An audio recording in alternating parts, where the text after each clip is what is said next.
ఈ వీడియో తీసేయడానికి నాకు 5 కంప్లీట్ అయ్యి 6th రన్నింగ్లో ఉందన్నమాట. సో ఆల్రెడీ నాకు అప్పటికే జెండర్ తెలిసిపోయింది. ఆల్రెడీ నేను వీడియో పోస్ట్ చేశాను నాకు జెండర్ ఎట్లా తెలిసిందని చెప్పేసి. మిస్ ఏంటో తప్పకుండా వెళ్ళి వాచ్ చేయండి. సో ఈ రోజు అయితే మేము మళ్ళీ కన్ఫర్మ్ చేసుకోవడానికి వెళ్తున్నాము. ఎందుకంటే ఆ రోజు నేను ఫుల్ ఎమోషనల్ అయిపోవడం వల్ల మేము క్లారిటీగా తెలుసుకోలేదన్నమాట జెండర్ ఏంటి అని చెప్పేసి.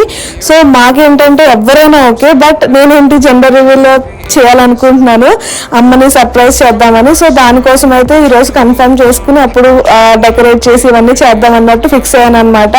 సో అందుకే ఈరోజు అయితే హాస్పిటల్కి వెళ్తున్నాము. అండ్ ఫిట్ టు ట్రావెల్ కూడా తీసుకోవాలి నేను, ఎందుకంటే మనం ఇప్పుడు ఇండియా వెళ్ళాలి కదా. సో ఫైనల్లీ స్కానింగ్ సెంటర్కి వచ్చేసాము. జెండర్ చెప్పారు, లాస్ట్ టైం ఏది చెప్పారు అదే చెప్పారనమాట. ఇక్కడైతే హార్ట్ బీట్ వినిపిస్తున్నారు. ప్రస్తుతానికి మ్యూట్ చేశాను, నెక్స్ట్ షాట్లో మీరు నా బేబీ హార్ట్ బీట్ విందురు కానీ. సో ఫైనల్లీ అన్నీ ఫిక్స్ అయిన తర్వాత నేను రిలాక్స్డ్గా వచ్చి బయట కూర్చున్నాను. ఇంకా జెండర్ రివీల్కి రెడీ అవ్వడమే. మీరు కూడా చూడాలనుకుంటున్నారా? మీరు ఛానల్ని తప్పకుండా సబ్స్క్రైబ్ చేసుకుని పక్కన ఉన్న బెల్ ఐకాన్